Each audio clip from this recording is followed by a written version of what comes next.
Ashik core കമ്മിറ്റികളുടെ കാലമാണ്. ഇപ്പോൾ B J പിയും ഒരു കോർ കമ്മിറ്റി ഇറക്കുകയാണ്. 5 സീറ്റിന് മുകളിൽ ബി ജെ പി ജയം നേടും എന്നാണ് രാജീവ് ചന്ദ്രശേഖർ ഇന്നത്തെ പത്രസമ്മേളനത്തിൽ പറഞ്ഞിട്ടുള്ളത്. അതും ബൂത്ത് തല കണക്ക് പരിശോധിക്കുവാനായി കോർ കമ്മിറ്റി, അതായത് മുതിർന്ന നേതാക്കൾ ഉൾപ്പെടുന്ന ഒരു കോർ കമ്മിറ്റിയെ ഏർപ്പെടുത്തിയിട്ടുണ്ട് എന്നാണ് രാജീവ് ചന്ദ്രശേഖർ പറഞ്ഞിരിക്കുന്നത്. ശരിക്കും 5 സീറ്റ് വിജയം ബി ജെ പിക്ക് നമ്മുടെ സംസ്ഥാനത്ത് നേടാനാകുമോ? 5 സീറ്റ് വെച്ച് നോക്കുമ്പോൾ 5 സീറ്റ് പോയിട്ട് അദ്ദേഹം മത്സരിക്കുന്ന നിയമമെങ്കിലും വിജയിക്കാൻ പറ്റുമോ എന്ന് നമുക്ക് 4-ാം തീയതി അറിയാം. അത് ഒന്നാമത്തെ ഫാക്ട്. അത് മാത്രമല്ല, ഇതിൽ കോർ കമ്മിറ്റിയിൽ ഉണ്ടായിരുന്ന കുറച്ച് വിമർശനങ്ങൾ നമ്മൾ നേരത്തെ ചർച്ച ചെയ്തിരുന്നു.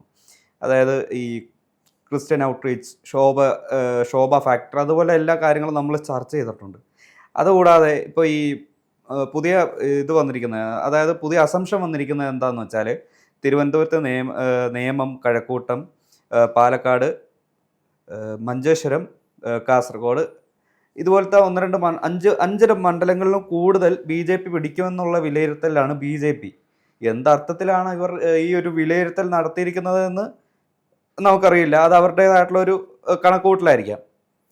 നമ്മുടെ സംസ്ഥാനത്തെ ഭൂരിപക്ഷ സമുദായത്തിനെ കൂട്ടിച്ചേർക്കുന്നതിൽ ബി ജെ പി വിജയം കണ്ടിരുന്നു എന്നാണ് ഈ പറയുന്ന രാജീവ് ചന്ദ്രശേഖർ ഇതിനു മുൻപ് പറഞ്ഞിട്ടുള്ളത്. അതായത് ഭൂരിപക്ഷ സമുദായം എന്ന് പറയുന്നത് ഈ നാട്ടിലെ ഹൈന്ദവ സമുദായത്തെയാണ് അവർ ഭൂരിപക്ഷ സമുദായമെന്ന് എടുത്തു കാണിക്കുന്നത്. അതേസമയം തന്നെ ന്യൂനപക്ഷ സമുദായത്തിലെ ഏറ്റവും വലിയ ശക്തിയായിട്ടുള്ള എസ് ഡി പി ഐ ഒരു കാരണവശാലും ബി ജെ പി ജയിക്കാൻ സമ്മതിക്കില്ല എന്നാണ് പറയുന്നത്. ഈ ഒന്നാമത് പറയട്ടെ, ഈ ഹൈന്ദവ സമുദായത്തിൻ്റെ അട്ടിപ്പേറവകാശം ബി ജെ പിക്കില്ല. എല്ലാ സമുദായക്കാരും ഒരുമിച്ച് ജീവിക്കുന്ന ഒരു നാടാണ് കേരളം. അത് ഒന്നാമത്തതിന് മറുപടി. അത് മാത്രമല്ല, ഇപ്പോൾ ഈ SDPI എന്ന് പറയുന്നത് ഈ പ്രത്യക്ഷമായിട്ട് തന്നെയാണ് ഈ ഏറ്റവും കൂടുതൽ വിമർശിക്കുന്നവർ, പരസ്പരം അങ്ങോട്ടും ഇങ്ങോട്ടും വിമർശിക്കുന്നവരാണ് ഈ BJP, SDPI എന്നുള്ള 2 പാർട്ടികൾ.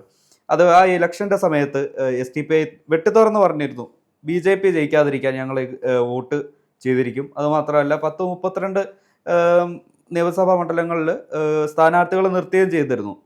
അത് BJPയോടുള്ള എതിർപ്പ്, അവർ BJP കേരളത്തിൽ വരരുന്നുള്ള ഏറ്റവും കൂടുതൽ വാശി പിടിക്കുന്ന അവരാണ്. അതുകൊണ്ട് തന്നെ UDF, LDF മുന്നണികളിലേക്ക് ഇവർ വോട്ട് ചേർത്തിട്ടുണ്ട്, ക്രോസ് വോട്ട് പോയിട്ടുണ്ട്. എന്തായാലും അത് BJP മുഖ്യ ശത്രുവായി കണ്ട് 2 മുന്നണികളിലേക്കും സഹായം എത്തിച്ചിട്ടുണ്ട് SDPI. എനിക്കൊരു സംശയം, ഇദ്ദേഹം പറയുന്നത് നേമം, കഴക്കൂട്ടം, മഞ്ചേശ്വരം, കാസർഗോഡ്, പാലക്കാട് ഈ മണ്ഡലങ്ങളിൽ BJP സുനിശ്ചിത വിജയം കൈവരിക്കുമെന്ന് പറയുമ്പോൾ പാലക്കാട് നോട്ട് വിവാദം നമുക്കറിയാവുന്നതാണ്. ശോഭാ സുരേന്ദ്രനാണ് പാലക്കാട് ഈ പറയുന്ന BJPയുടെ NDA സഖ്യത്തിനൊപ്പം നിൽക്കുന്ന സ്ഥാനാർത്ഥി. സ്വാഭാവികമായും ഈ പറയുന്ന നോട്ട് വിവാദവും അതിനെ തുടർന്നുണ്ടായ പ്രശ്നങ്ങളും പാർട്ടിയെ ഈ ഇലക്ഷന് ശേഷം വേട്ടയാടും എന്നുള്ളത് 100% ഉറപ്പിച്ചിട്ടുള്ളൊരു കാര്യമാണ്.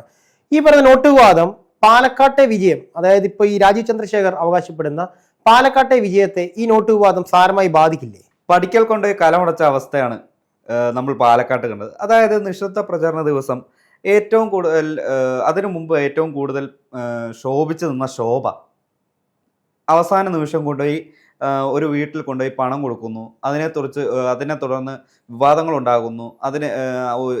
മാധ്യമങ്ങൾക്ക് മുന്നിലും ഈ വീഡിയോ എടുത്ത യുവാവിന് മുന്നിലും വളരെ ആക്രോശപരമായിട്ടുള്ള സംസാരം, എടാ പോടാ എന്ന് വിളിച്ചുള്ള ആക്രോശപരമായിട്ടുള്ള സംസാരം എല്ലാം കേട്ടാണ്. ഇത് കണ്ടിട്ടാണ് പാലക്കാട് ജനങ്ങൾ ആ പോളിംഗ് ബൂത്തിലേക്ക് പോകുന്നത്. ആ പോളിംഗ് ബൂത്തിലേക്ക് പോകുന്ന ആൾക്കാർ ഈ ശോഭയ്ക്ക് വോട്ട് ചെയ്യുമെന്ന് തോന്നുന്നുണ്ടോ? ഒരിക്കലുമില്ല. അപ്പോൾ ആ പാലക്കാടിൽ 2ാം സ്ഥാനത്തെങ്കിലും വരേണ്ട ശോഭ 3ാം സ്ഥാനത്തേക്ക് തള്ളപ്പെടും എന്നത് തീർച്ചയാണ്. ഈ തിരുവനന്തപുരം, കുന്നത്തുനാട്, ചാത്തന്നൂര് 3 മണ്ഡലങ്ങളിൽ കൂടെ വലിയ വിജയസാധ്യത ഈ BJP അവകാശപ്പെടുന്നുണ്ട്. അതിൽ തന്നെ തിരുവനന്തപുരം അവർക്ക് ഇത്ര എടുത്തു കാണിക്കാനുള്ള കാരണമായി ഞാൻ ചോദിക്കുന്നത്, ഈ മുനിസിപ്പാലിറ്റി അല്ല ട്രിവാൻഡ്രം കോർപ്പറേഷനിൽ BJP നേടിയ വിജയമാണോ? ഒരുപക്ഷെ അത് ആ ഒരു കോൺഫിഡൻസ് ആയിരിക്കും. VV രാജേഷ് മേയറായി, അവരുടെ മാരാർജി ഭവനിലെ മുന്നിൽ മേയറിന്റെ കാറ് കിടക്കുന്ന ഫോട്ടോയൊക്കെ ഒരുപാട് BJP സോഷ്യൽ മീഡിയ ഹാൻഡിൽ ഒരുപാട് പ്രചരിപ്പിച്ചിരുന്നു.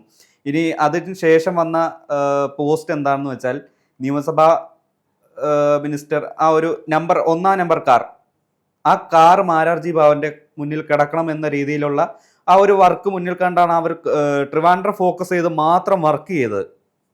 അപ്പോൾ ആ ഒരു ഫോക്കസ്, ആ ഒരു കോൺഫിഡൻസ് ഉണ്ട് എന്ന നിലയിലുള്ള ഒരു പ്രവർത്തനത്തിൻ്റെ ഒരു വിലയിരുത്തലായാണ് നേമം, കാട്ടാക്കട അല്ല, കഴക്കൂട്ടം, നേമം കഴക്കൂട്ടം. ഓക്കെ, ഞാൻ ചോദിക്കുന്നത് തിരുവനന്തപുരം അല്ലല്ലോ കേരള സംസ്ഥാനം എന്ന് പറയുന്നത്, അത് തലസ്ഥാനം മാത്രമാണ്. കേരളത്തിൽ മൊത്തം 14 ജില്ലകളാണുള്ളത്. ആ 14 ജില്ലകളിലും കൂടി 140 മണ്ഡലങ്ങളാണുള്ളത്. ആ 140 മണ്ഡലങ്ങളിൽ BJP കുറഞ്ഞ പക്ഷം ഒരു 74 സീറ്റെങ്കിലും നേടിയെങ്കിൽ മാത്രമേ ഈ പറഞ്ഞ 1ാം നമ്പർ സ്റ്റേറ്റ് കാറ് മാരാർജി ഭവന്റെ മുറ്റത്ത് പോയി കിടക്കുകയുള്ളൂ എന്ന് മനസ്സിലാക്കാനുള്ള ബോധം രാജീവ് ചന്ദ്രശേഖർക്ക് ഇല്ലേ?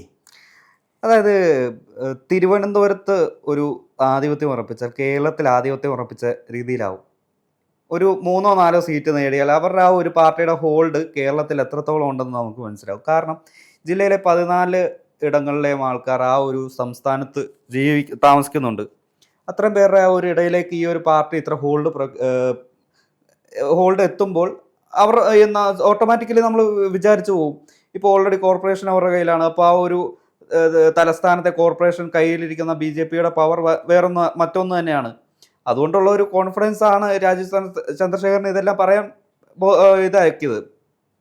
ബോധവാനാക്കിയത്.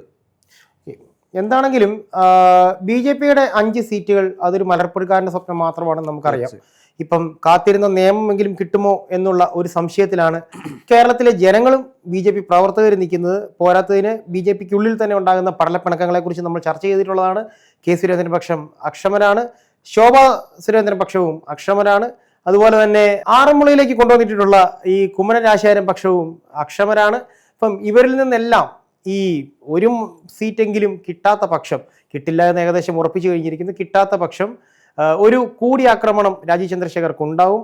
അദ്ദേഹത്തിന്റെ കോർപ്പറേറ്റ് ബുദ്ധി, BPL മൊബൈലിനെ സൃഷ്ടിച്ചു കൊണ്ടുവന്ന ആ കോർപ്പറേറ്റ് ബുദ്ധി എന്തായാലും കേരള പൊളിറ്റിക്സിൽ വിലപ്പോകില്ല എന്ന് ഏകദേശം വ്യക്തമായിട്ടുണ്ട്. കാത്തിരുന്ന് കാണാം മെയ് 4-ാം തീയതി വരെ എന്താണ് BJPയുടെ വിധിയെന്ന്.